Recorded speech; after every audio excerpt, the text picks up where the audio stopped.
হাই friends নমস্কাৰ মই শংকৰে মই মোৰ চেনেল অসম কুইজলৈ সকলোকে স্বাগতম জনাইছোঁ বন্ধুসকল আজি এপিডিচিএল এটা আপডেটৰ ওপৰত মই আলোচনা কৰিম আচলতে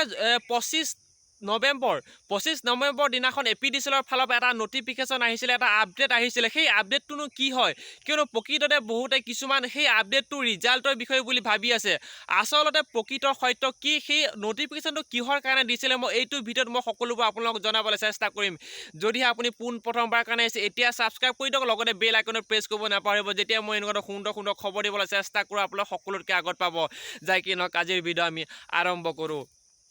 চাওক বন্ধুসকল 25 তাৰিখে এখন আপডেট আহিছিলে এপিডিচিএলৰ ফালৰ পৰা এটা নটিফিকেশ্যন আহিছিলে সেই নটিফিকেশ্যনটো কোনো অফিচ কাম ফিল্ড এছিষ্টেণ্ট বা সহায়কৰ পদৰ লগত ৰিলেটেড নহয় সেইটো এটা নটিফিকেশ্যন আহিছিলে যে